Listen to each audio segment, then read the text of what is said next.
Typing.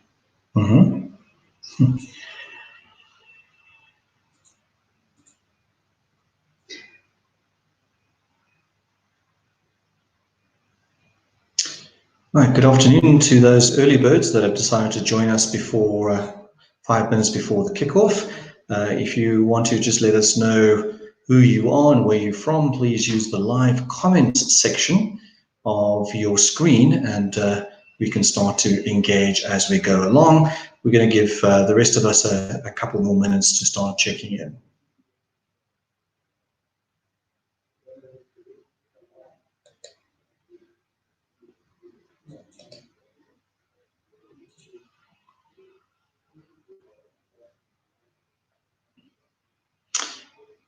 Guys, for those that have logged in, don't be shy. Say hello.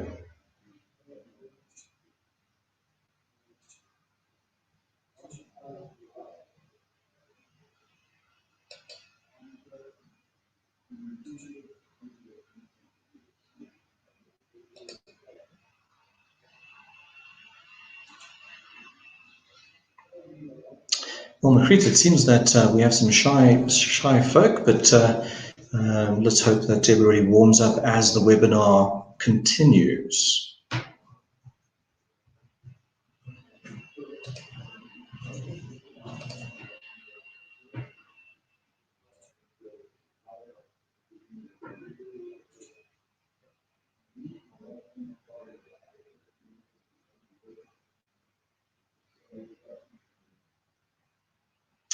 Well, perhaps we can just start with a bit of a conversation whilst we wait for folk to join. I think it's been an incredibly eventful week so far. That brings us to this webinar on a Wednesday afternoon. Hello, Roche. Good to see you online.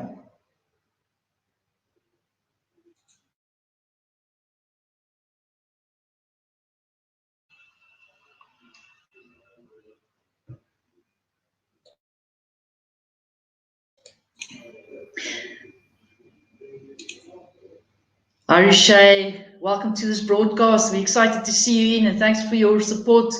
Really appreciate that.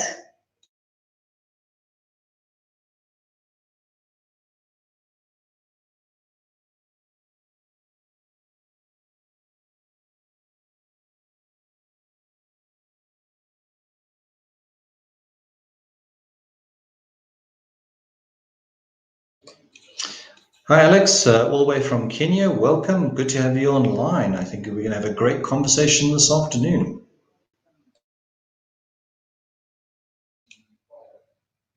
Hi, Alex. Thank you for joining us. It's exciting to have you online with us.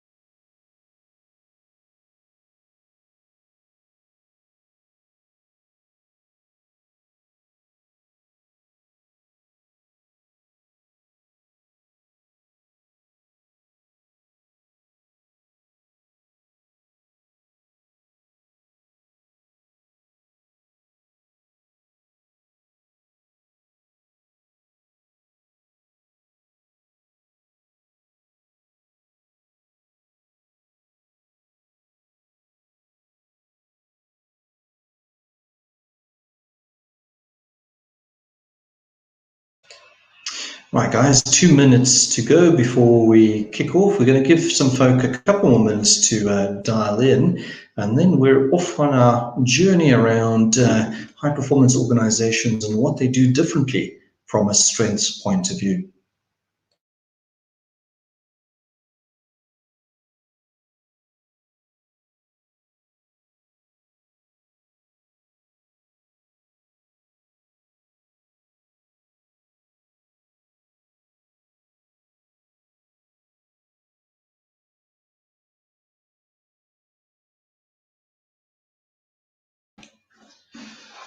Hi, Beef.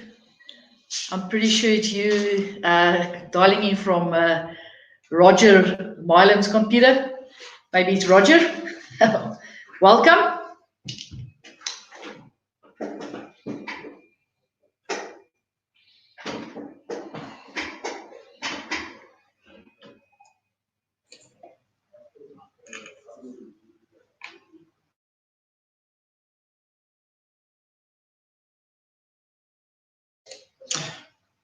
Clive, good to have you on board, and great, Bev, to have you on board, stroke Roger, whichever makes sense.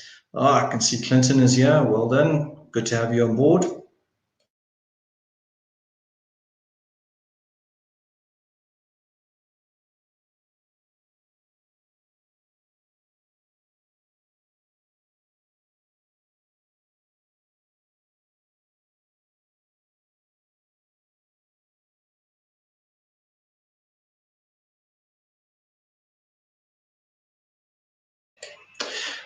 Good afternoon, everybody. Just to welcome you to BHG Online 2020, the webinar around what good or high-performing organizations do and how they use strengths to develop that. You're very welcome. Please use the live comments. You'll see that Margriet and myself with our earphones on are going to be the air traffic controllers for this afternoon. And our job really is to get you through the webinar, and we'll do several things in terms of that. One is we'll talk a little bit about a positive psychology approach to organizational development, notwithstanding the fact that we have a pandemic with us. So we'll try on the webinar to bring that back to the context of virtual teams as well. The second thing is we'll be sharing tips, tactics, and some examples from our experience about how to use strengths to build great or high-performing organizations. BHG is a Gallup licensed training partner, and we're a training partner for Africa. Everything that we do and that we'll be sharing with you this afternoon, we will also be able to provide online as we're doing with this webinar. You're very welcome to use the live comments to ask questions, to really annoy us, Bev, that you are now probably sitting drinking a gin and tonic in Jeffreys Bay, and we have folk from all over Africa that is dialing in. So again, welcome from our side, Margriet and Yendor. Margriet, I don't know if you want to say hello or do a quick introduction.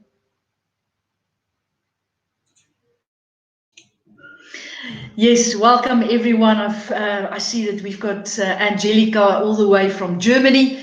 Thank you for joining us, Angelica. We've got folks from Kenya. We've got folks from Nigeria joining us all the way from Lagos. So we're very excited to really have an African-wide event. And I think it's so fitting, Yendor, is the fact that that we're focusing on humanity at the moment. And what we're going through this together, and I'm so excited to just have everyone on the line. Looking forward to what we're sharing today. Excellent. Thanks, Margriet. I think if you could just move the slide pack on. Right, so what we're doing today is we're really trying to answer this question: what do the best do differently through building a strength-based culture? My name is Yendor Felgate. I'm a director of BHG. My top 5 strengths are achiever. For those that are not close to strengths, that means it's an execution capacity. And what we like to do is we like to tick things off a list. And that's what we're going to do this afternoon in terms of completion of the webinar. Deliberative, I'm the person that always has a plan B. Strategic is all about optionality. Learner is what it says on the box. I'm curious curious about learning and always learning stuff. And then ideation. I'm the type of person that you bring to a brainstorm because I have lots of ideas, and I think I sometimes drive Macrete absolutely mad with those ideas because not all of them are good, but there's energy behind them.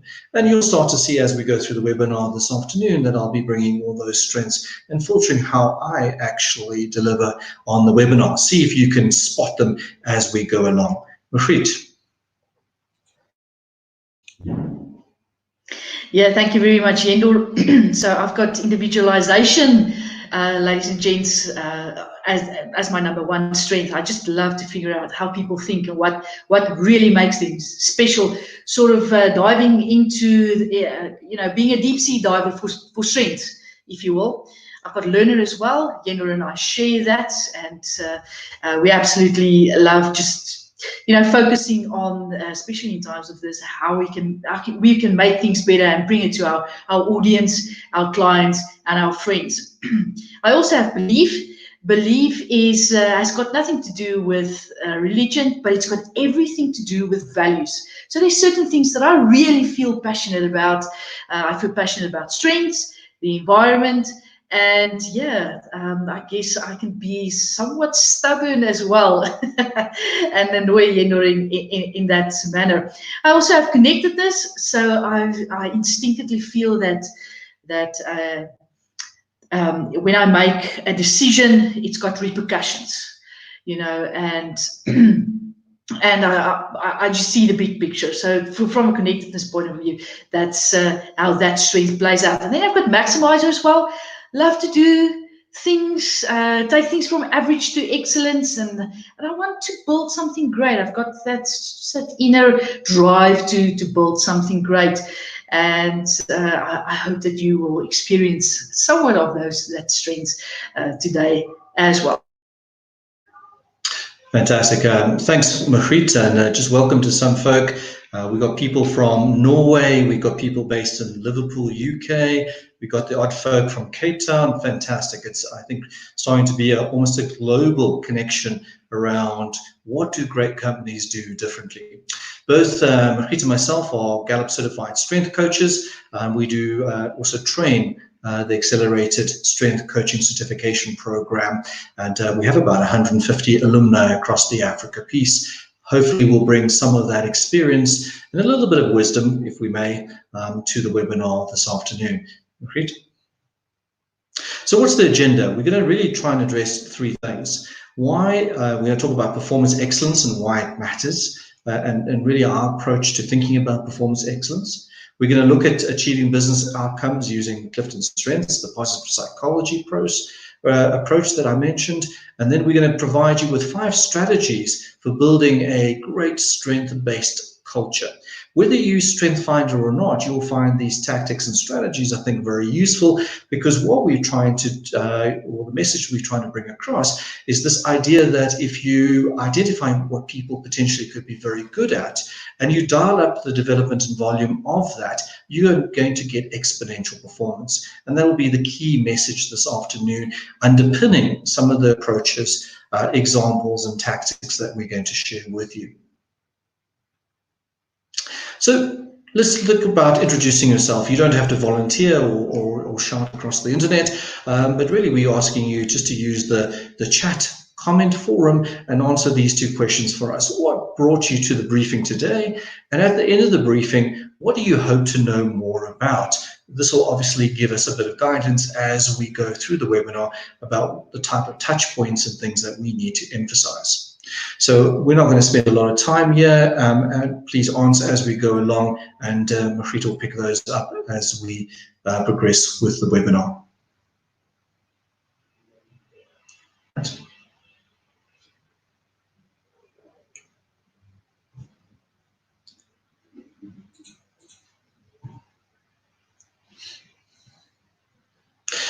Right, so what keeps organizations and individuals from leveraging their innate talents? The idea behind this is that everybody comes to the workplace with a set of capacities, an internal inherent sense of abilities that organizations can use. But often organizations are set up in such a way that actually prevents people from thriving and leveraging these innate talents. Most people are either unaware or unable to describe their own strengths or the strengths of others. And you can see this very dramatically when you ask people, what are you good at? And so suddenly people become very humble and don't know how to answer that question. Thanks, Bev. We'll certainly get into those tactics as you requested. But if you ask people what they're bad at, they're very quick to tell you, and they can do that in depth because most organizations give you great feedback around what you're not good at, and they take for granted what you potentially could be great at. And so they miss huge amounts of talent development opportunities. Clive, thank you. A learner brought you to the broadcast. Love that. Love that. I think we can certainly appease that. Bev, thank you very much. Organizational culture and engagement. We'll certainly talk about that from a tactics point of view. So why study performance excellence? We think focusing on strengths development leads to excellence, and that's our approach. Areas of lesser talent never develop into areas of strength. So unfortunately, if you want to be that concert pianist, rocket scientist, and go to the moon, you may have to pick one that really links to what you could potentially be good at. Unfortunately, we can't be well-rounded in all things to all people. And I think that gives us the reassurance that we don't have to be perfectionists at everything, and takes a little bit of the pressure off. We can be kind to ourselves and play to what we can really be great at. We need other people to know our talents and strengths so that we can become the best that is in us. So some key messages around here is play to what you can be good at, but we can't be, even in this period of self-isolation, we can't be Robinson Crusoe on an island. Even Robinson Crusoe needed his man Friday to be able to connect and get the best out of each other. One of the key things, and I think this is a message that's been really reinforced by the pandemic that we're experiencing, is workplace expectations are shifting and continue to do so at such a rapid rate. And so our response cannot be the traditional response where we do gap analysis and try and do skills development and leadership and management in the old-fashioned way, because what employees want and need, I think, is dramatically different. Our view is that there's a tipping point. Hopefully the pandemic peaks and disappears as quickly as possible, but people, once they've got an understanding of working from home and that flexibility, I think it's going to be difficult to put everybody back into Pandora's box. And so how do we see the demands changing? So if we look at the traditional view of what organizations thought, the past was all about my paycheck, my satisfaction, my boss, my annual review, my weaknesses, and my job. And I think that the research shows that this has dramatically changed. It's all about my purpose, my development, my coach, my ongoing conversations, my strengths, and my life. And I think the value in the way that we see work through the pandemic and the fourth industrial revolution, as it starts to appear on the horizon, is going to move us into the future, but right now. And I think organizations, as we've seen them starting to struggle with understanding the impact of the pandemic, are starting to realize that the human connection, notwithstanding the fact that we're working from home, is increasingly become more and more important. So what's the challenge? We often take our most powerful talents for granted, and many of us may not be fully aware of them. So we're going to do a little bit of an exercise. This is a little bit about what we call stand up if you were always, and this will give us some gauge as to who we have on our webinar. You don't have to stand up unless you absolutely want to and you want to stretch your legs as we do that, but just let us know via the live comments section whether this is you or not. So stand up or comment if you always talk to people in elevators, airplanes, and wherever you go. If you are that type of person, then you are perhaps the really annoying person that sits next to me on an airplane and asks me about where I'm going whilst I'm trying to read a book and clearly don't want to be bugged. But that's always a fun way.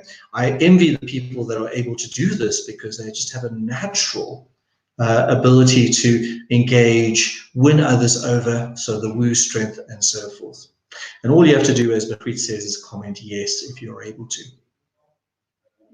So Bev says definitely yes. Thank you. Woo is number 3, winning others over. Thanks, Bev, for that. Right, Mafreed, let's move on. Stand up if you always have a color-coded or otherwise organized closet. So if you are OCD, just shout yes. Those that are deliberative, perhaps analytical amongst us, or just well organized. Chantel, thank you for that. Okay. Stand up if you always write down lists of things to do and stick to it, even on the weekends. Okay, so for those achiever amongst us that have those lists, please contribute. All right, so thanks. Woo, number 8 there for Roger Stroke. Bev, I think. Okay. Stand up, you always need to pick someone to race while driving. Tyler, thank you. Yeah, you're online. So South Africans, please, you all have to say yes to this one. Mafreed always tells the light-hearted joke, but I think there's a truth to it, that all South Africans are this because we race taxis to every stoplight. And I don't know if you know, from a South African culture point of view, orange means go faster at robots. Green means that you're too late to take off from the intersection. Clive, woo's number 33, it's okay, but sometimes you're out of your comfort zone. Clive, fantastic. You don't have to take on the woo persona if that's not who you are. There are other ways of building relationships depending on your top 10 strengths. Me, for example, I have no relationship building strengths in my top 10, but yet I still think I have friends. I have a long-suffering wife, 3 children that still recognize me in the dogs don't bite. So definitely there's still chance of opportunity there. Thanks, Mafreed. Stand up if you always figure out the plot of the movie before anyone else does and potentially tells them. All right, so some people say no, some people say yes. You start to get the sense that, guys, we're all quite unique in our own way. And I think one of the key messages that we bring to the party is one size does not fit all. So when you think about organizations, when you think about engagement and performance, and you have one consistent process to everybody, you perhaps are missing the trick around leveraging people's individual uniquenesses and talents. Thanks, Mafreed. Stand up if you always push the button to remind the elevator that you are there. Love this one, and you see people frantically pushing the elevator button 100 times thinking that it will come to them quicker. Mafreed has a version of this one. I think she's been told that there is a trick or a secret to getting the elevator to come quicker. Mafreed, I don't know if you want to share that. Yes, apparently if you push the elevator button once and you just hold it on, then it skips all of the floors and it comes straight to your floor. So apparently that's a trick, and I've had confirmation from many that it actually works. Well, there we go. You've got your first strength-based tactic about getting the elevator to come quicker. Please try that and let us know how it goes. Thanks. Right, so you'll start to see that, and there was a whole lot of different responses to that, but were you surprised? The reality is you shouldn't be. We all have instinctive ways of behaving. Even though there are times we laugh at these behaviors, like pushing the elevator, when used with intention, they can be a source of engagement and excellence. Everyone is different and can contribute in distinctive ways. That's really the what we call the foundational viewpoint in starting to think about building a strength-based culture in organizations, especially if you want to leverage the talents to improve engagement and performance. So our viewpoint is everybody has talent. We think this perspective changes everything, and strange enough, this is news to the HR community. I'm an HR professional myself, so I think I can laugh at myself when we think, because historically we used to say that only people with talent in the organization is only about 7%. We started to say it's like, the other 93% have ways of positively contributing as well. So in terms of talent, we think it as a naturally recurring pattern of thought, feeling, or behavior that can be productively applied. So everything in Gallup world is really about intentionality. So examples of talent that may give us some indications of what you bring to the party as an individual is starting a conversation with someone you haven't met before, so that's a clue. Thinking in an orderly or timely manner, that could be deliberative. Taking satisfaction in completing tasks, achiever. Consistently aspiring to be the best, the maximizer. Seeing patterns in behavior or data, the analytical. Being predictably impatient for action, the activator. What we want to do is move talents or potential to strengths, which is, in our definition, the ability to deliver consistent, near-perfect performance in a specific task. So you'll see the great intentionality and performance-based emphasis in the Gallup approach. So when you do your Clifton Strength Finder, there are 34 strengths. We categorize them in 4 areas: strategic thinking, which is the red; executing, which is the purple; influencing, which is the yellow or orange, depending on how you see color; and then the blue is the relationship building.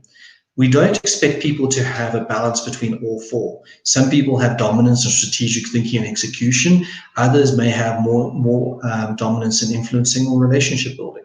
What we do know is that regardless of the talents you bring to the party, if you have no yellow or influencing talents, you can still achieve an influencing outcome if you use your other talents in a strategic way in order to intentionally achieve that outcome. So for example, if I have no relationship dominance in my top 10, can I still build relationships and friendships with others using, say, my learner, for example? Absolutely. So the nice thing about this is it doesn't matter how unique your profile is, you can operate in all 4 domains depending on how you use your strengths intentionally. Why do we think this is so valuable? Well, yeah, some of the research numbers that you really need to be aware of when you deal with your executives or your clients.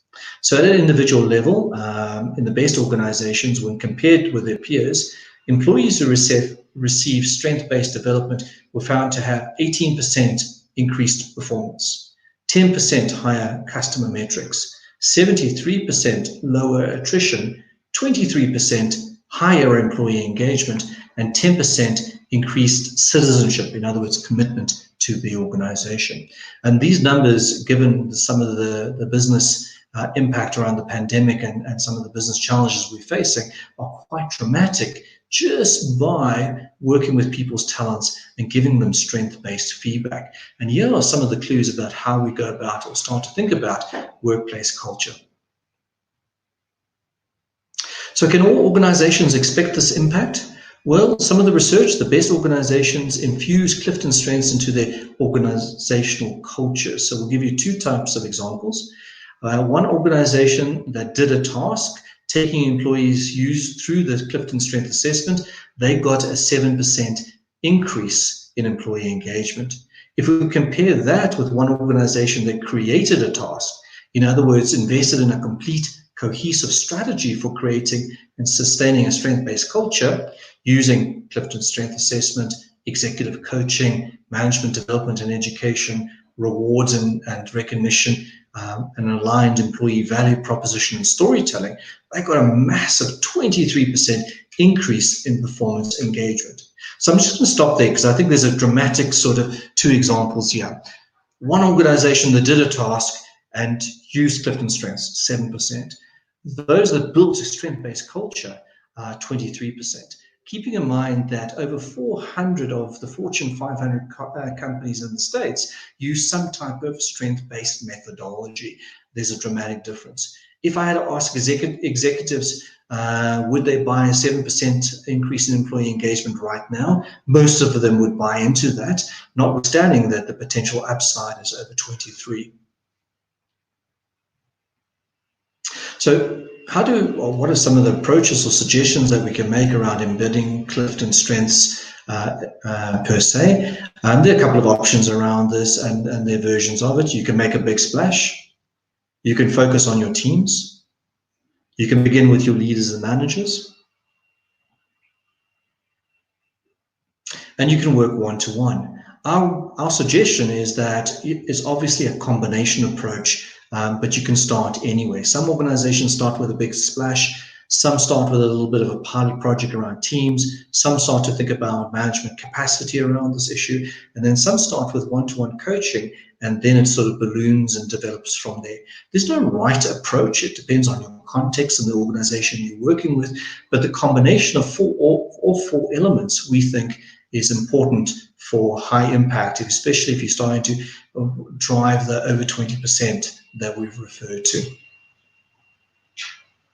So what are the most important steps for building a strengths-based culture?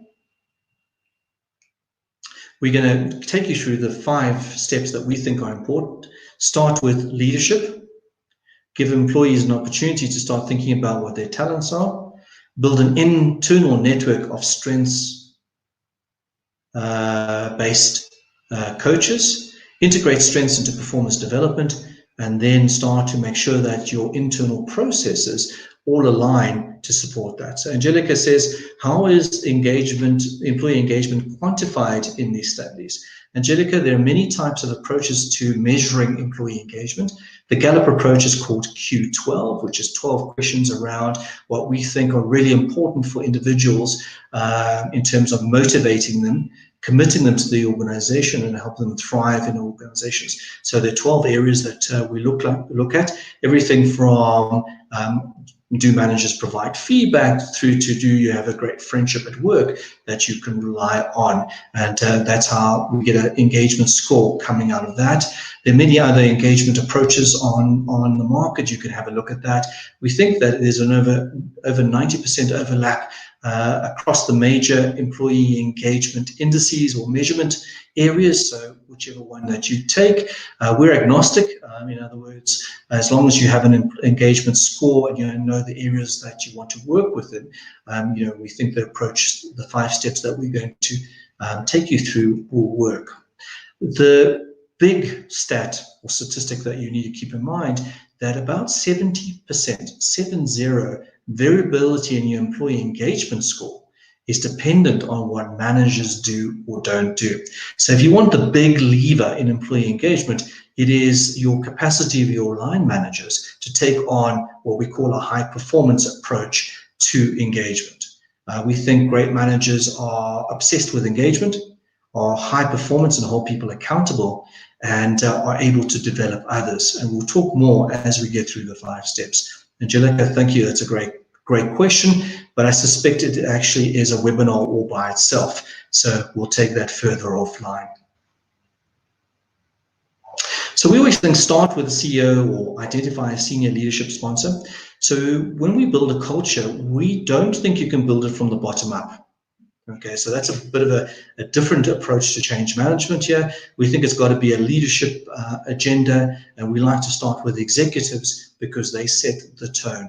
In other words, managers and the rest of the organization will follow the leader's example. And I think you have many sort of insights into how you've seen that work. We want to give executives and leaders the right approach so that they can role model it. So some strategies, we're starting with executives and CEOs, is we think strengths is a business strategy. You notice that we started with the impact of a strength-based culture and approach. Executive leadership should share their strengths with others and communicate how they use them.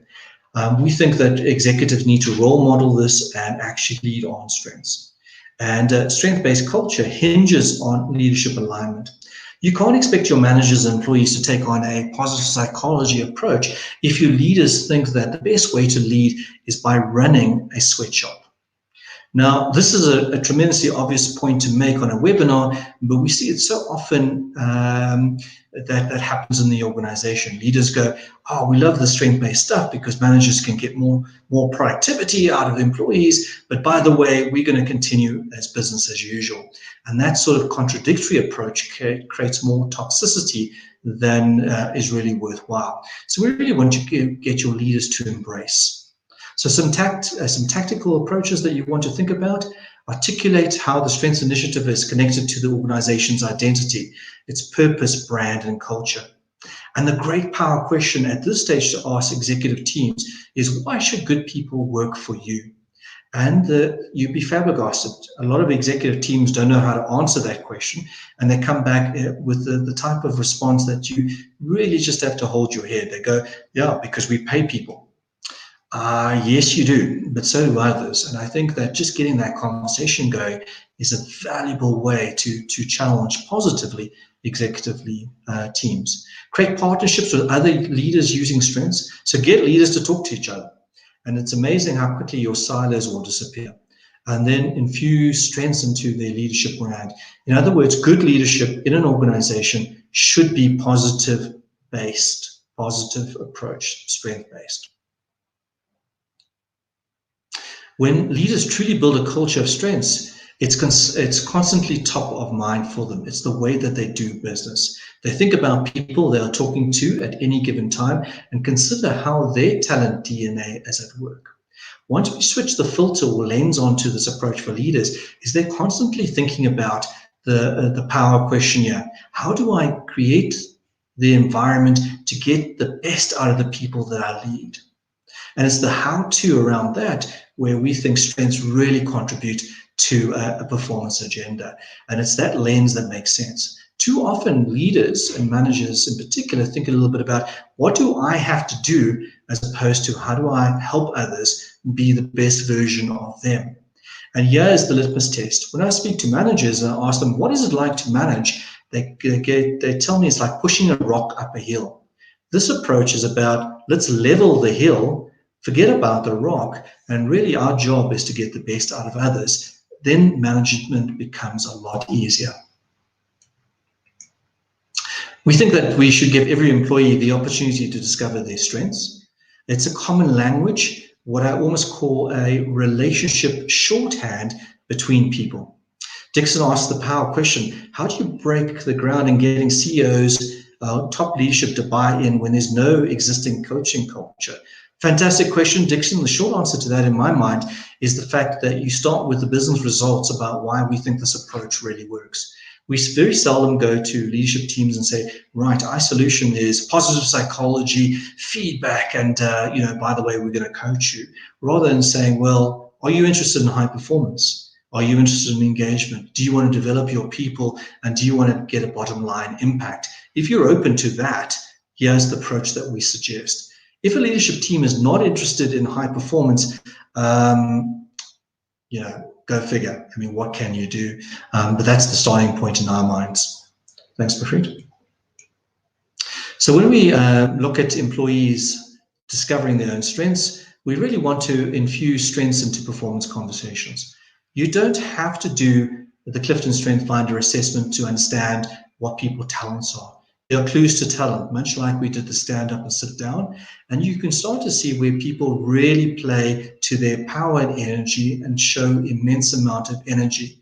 Those are the clues to talent, and we want to have them in the conversation.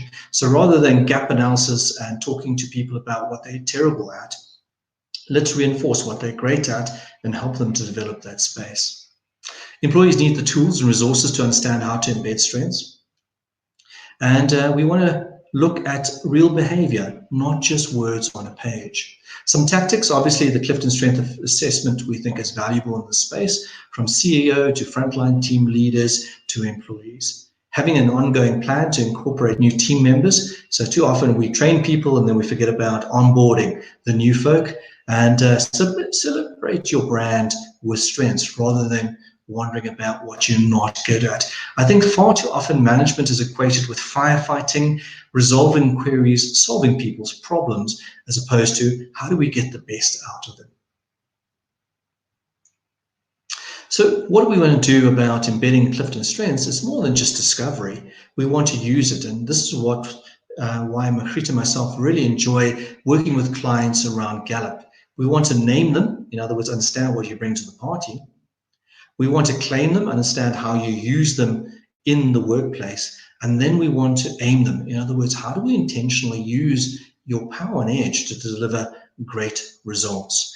Lorraine saying also what you can add, offer the CEO to coach him first.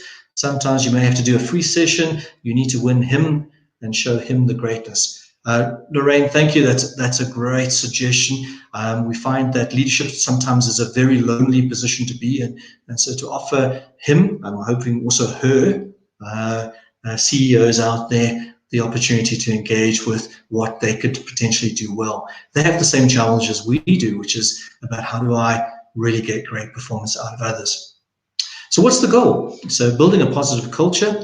So if we boost employee engagement and prevent further spikes in attrition by helping managers and individuals alike with strengths, you start to see some dramatic drops, 85% down to 8% in terms of attrition, 32% to 1% in terms of drop in scrap rate, the number of, say, for example, defective parts produced in a manufacturing organization, which is the example here of over 300 employees. So 85% down to 8% in drop in attrition, 32% down to 1% in defective parts. And what do manufacturers always hate?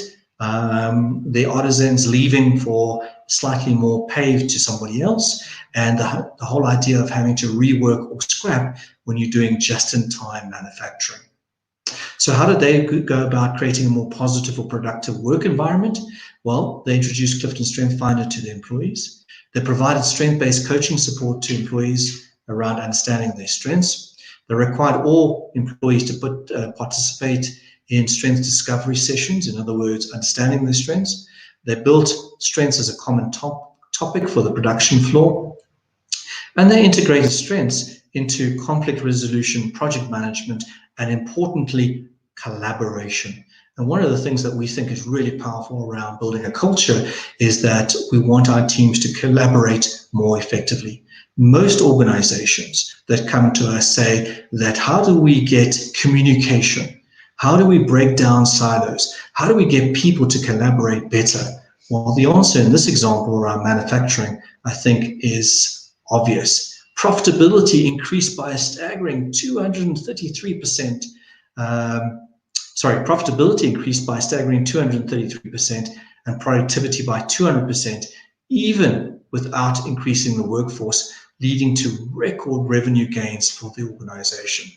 Right, so guys, I mean, the numbers stack up, 85% to 8, 32% to 1, profitability 233, and productivity 200%, just in this example. So just to add to what Dixon and Lorraine are saying, these are numbers that executives are really interested in. And in actual fact, they're so large that they may go, well, how did you do that? I mean, that's amazing.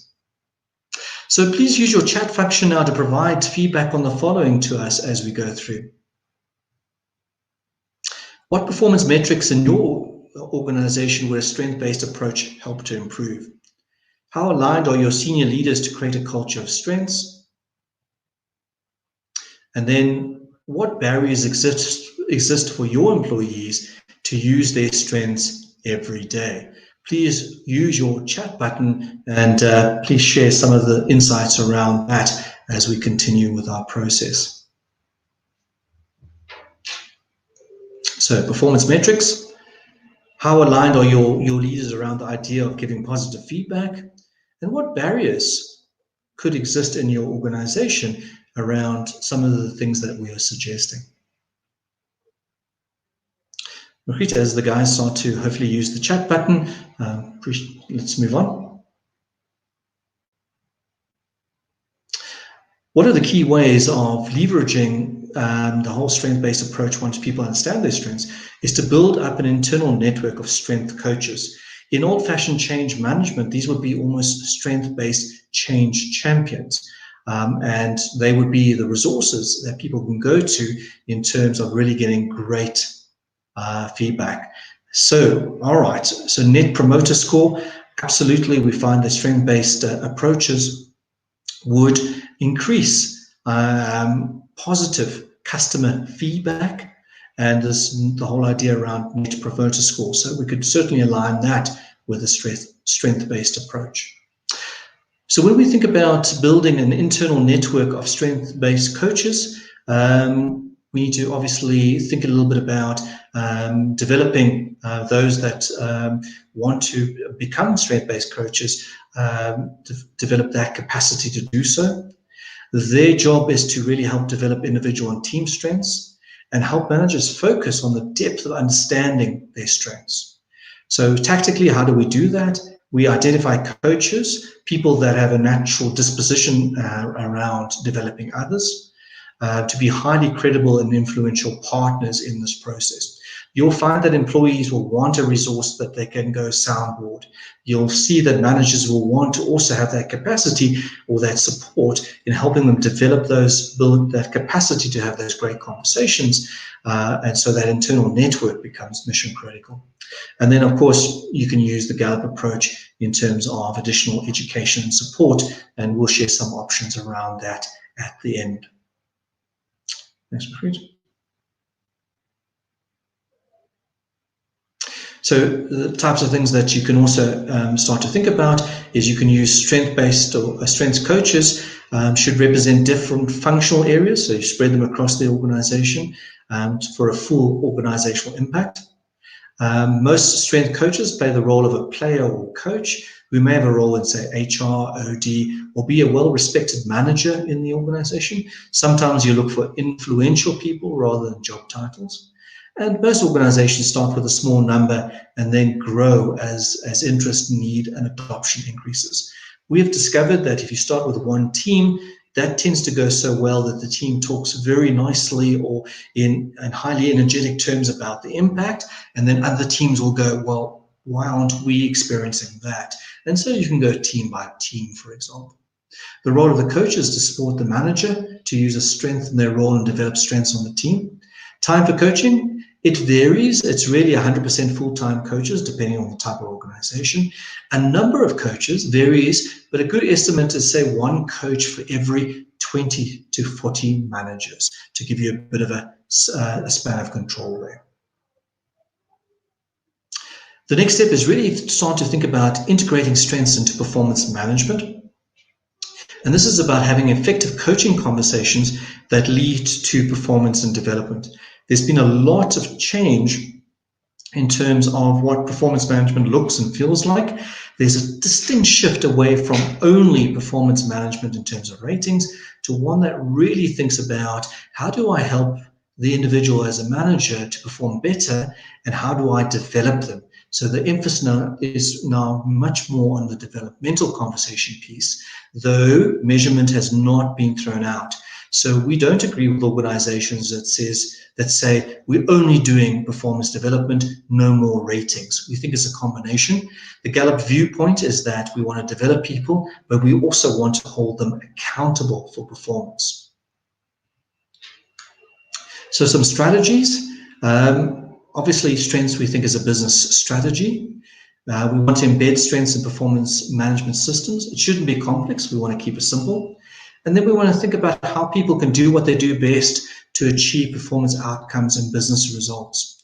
This is why sometimes we would advocate with managers is about designing jobs around what people bring to the party rather than be fixated with job descriptions and try and force people into perhaps boxes.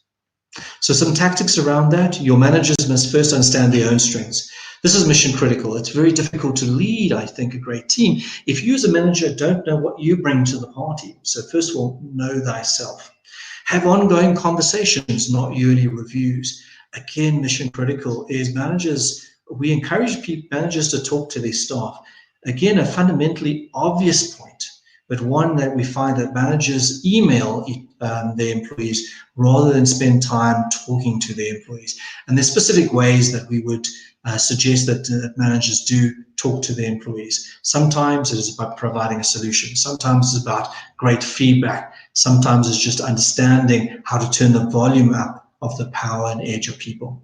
Lorraine, again, a great contribution. The power of strengths coaching is that we exemplify a selfless and empowering platform for organizations to coach internally. This builds confidence to work with the coach. Yeah, couldn't say well done, Lorraine. Great way of thinking about that. So ongoing conversations, guys, we're going to have to do the human stuff, talk to each other. I mean, go figure. Who knew that it was as simple and perhaps as complicated as that? And then also understand and appreciate your employees' talents and strengths and use this information to uniquely set up each person for success. So a couple of key success factors for managers. One is that we have to care about others in a material and demonstrative way. 2, we're going to have to talk to them. And 3, we're going to have to understand them in a way that suggests that we uniquely understand how to develop them. So if you're working with somebody like Makrit who has belief in maximizer, how do we help them turn up that volume to really use her contribution? In our world, Makrit and myself work together very, very often, and the way that tends to work is my achiever connects with her maximizer.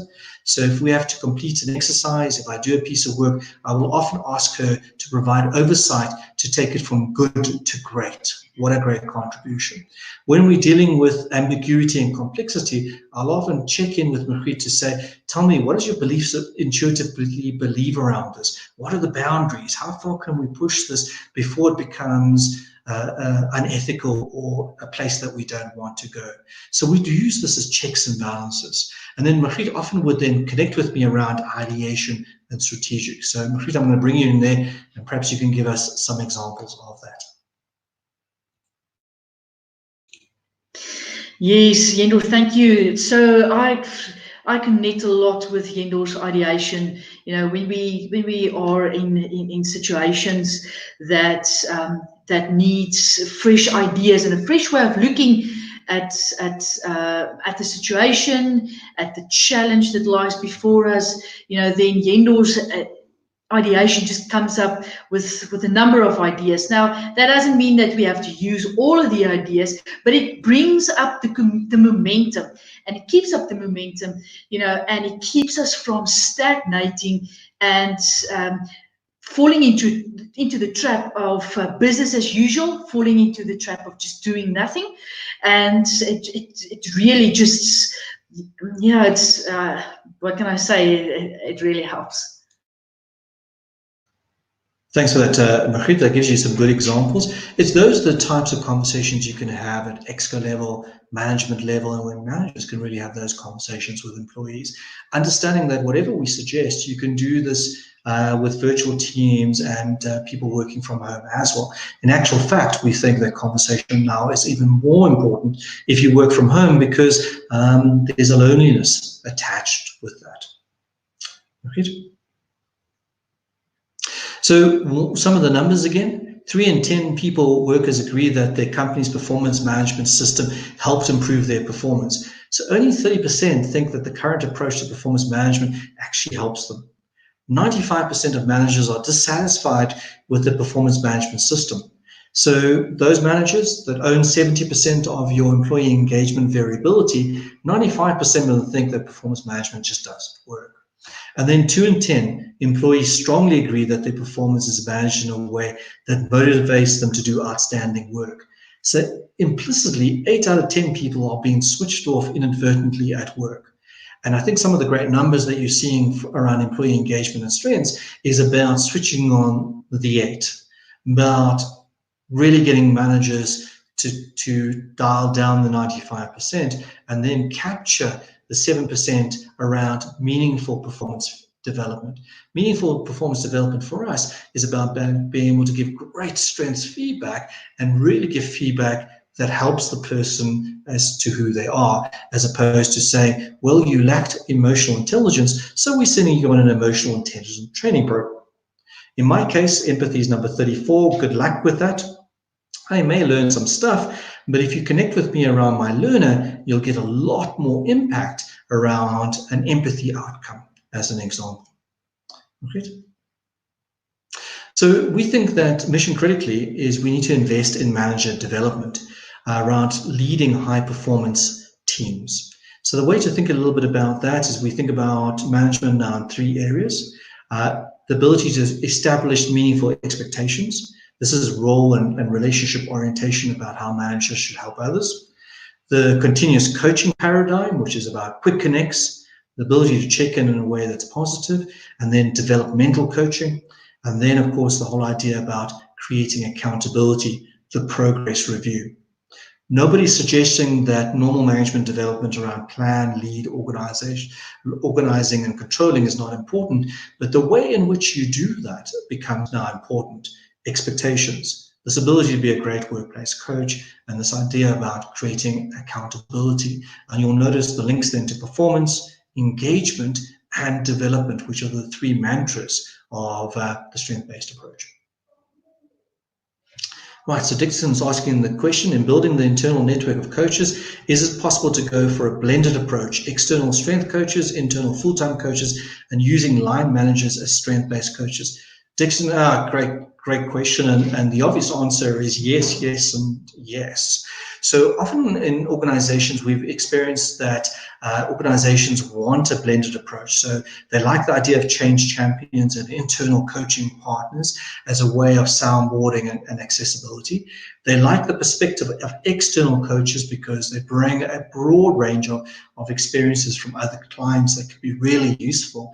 And then we think that unless managers go from boss to coach, which is the sort of the great research piece around Gallup, Gallup's new book around Is the Manager, you're not going to get the full impact. So you can internally coach, you can externally coach, but if the manager keeps breaking down that momentum by acting as a traditional boss, you're not going to get sustainability. So we think that the combination is the three legs, Dixon, that you're absolutely talking about. There's power in all those combinations. Sometimes organizations start with external, then migrate to internal, then have a blended approach as they mature. So the balance in the blended approach could be quite significantly different organization to organization. We're also saying to you that as long as it's positive psychology, you can use a multiple methodological approach. In other words, you can use strength-based coaching. You can use ontological coaching. You can use appreciative inquiry. You can use insights, Enneagram, Myers-Briggs, all that good stuff. It's the value of that conversation piece, the ability of managers to have those conversations in a way that brings the best out of others. That's the secret X marks the spot or secret recipe that we're sharing with you. So don't chuck everything out and go strength-based. Of course, we'd like you to, of course. But add strengths to your DNA and the great work that you probably, and the foundations that you probably have in place. So thanks, Dixon. Great question. We're running out of time, so I just need to increase the pace a little bit because we promised an hour. So what is the impact of strengths on engagement and performance? We think that if you work with strengths, this is how you do what you do best. This links to engagement. If you do what you do best, you will start to understand that you will be more motivated. This is why you feel the way that you do. You intuitively know this. If you work to your strengths and your talents and you achieve great success, your power and energy just goes up, and that means it drives performance. So that's the virtuous sort of causality link that we like to make. How you do what you do best, why you feel it the way that you do, and then the performance that you achieve. So using your chat function, please share a little bit around the following if you can. What's your organization's view on coaching? Oopsie. What types of performance conversations are you having today with your employees? And I think there's a final one, Preet. No, there's only two. Okay, only two. So what are you thinking? Are you thinking about coaching still as a traditional paradigm where it's almost therapy-based? You send people that HR can't fix to coaches to fix? What are the type of performance conversations are you having? Are you only talking to your employees when things go wrong and there's been a problem, or are you having much more proactive types of conversations? Let us know on your chat or your comments, please, as we go forward. So the other thing is that we like you to think about transforming your internal programs. It's important that you want to conduct a thorough audit of your existing programs and practices, and so connect with the entire employee experience or life cycle. So some strategies, really understand what your existing employee experience is.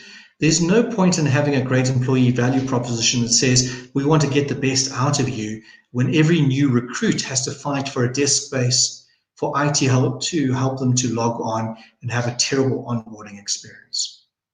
We think that strengths, or this approach, should be woven into each key development touch point. And we really want a set of strength-based resources to support coaches, champions, and the overall organizational rollout. So for example, if you work with us, We have digital online support resources that individuals can just access and use. So some tactics around that: order all internal and programs. So make sure that the employee experience is embedded. Transform any programs that exist away from deficit and fixing to much more positive, and be transparent about the changes to programs. So the types of things that we want you to start thinking about is, how do you affirm the decision? You spend huge amounts of energy recruiting the right person. How do you onboard them positively? How do you engage with them? Build strengths and purpose. How do you drive expectations around performance? How do you develop them around a great strength-based career? And then sometimes when they do depart, how can they leave with a positive exit experience? In other words, when they go into the market, they have this net promoter score and say, when I was at, and annoy their new organization by saying how well or good that you are to friends, family, and importantly, customers. So these are the 5 steps to building what we think are a great strength-based culture. And you can start taking action today. So what can you do on your own? There's nothing to stop you from having strength-based conversations. You can do the Clifton Strength Finder if you want. Plus, you can also look at, what are people bringing to the party? How can I build on the power and edge and the energy that they bring? There are clues to talent. What are they good at? Where does the energy derive from? What are they yearning to do more often? So great clues around that. And you can start to focus on manager development around the conversation piece. How can BHG help you around that? Well, we can give you, obviously we support the Gallup rollout on Clifton Strength Finder, so we can give every employee the opportunity to know their strengths. But we can help with strength-based feedback for your leadership team. You can also think about getting certified, attending our upcoming Accelerated Strengths coaching course, 11th to 15th of May 2020, located in Johannesburg. Guys, we're still running the course at this time. We will keep you in mind if that needs to change, depending on how the pandemic goes. A special offer by just being with us today is you can register for a Clifton Strength Finder Top 5 assessment, plus an online Understanding Your Strengths program, and receive a 50% discount by just contributing this afternoon. For those that want to take advantage of this special offer, you can use the promo code BHG Briefing 2020. You can email the code to info@bhggroup.africa. We will send you a quotation and a registration. The great thing about this is if you're working from home and you have that spare hour or so, you can have a look at your Clifton Strengths for the first time if you haven't done it. If you have done it and you want some more depth, it comes on with a great online education program with all the Gallup resources, from video clips to debriefs to exercises and a deep dive electronic experience that really brings the Gallup Strength Finder 2.0 workbook to life. So that is available to you. In the last 4 minutes that we have time, guys, we can open up to any further questions and answers that we can provide. For those that need to log off and go do other things, thank you very much for being online with us. Chris, I don't know if you have any last comments before we open to our questions and answers. Thank you everyone for joining us. If you would like a recording of this copy, just let us know, we'll send it to you. And thank you for your questions, your contributions.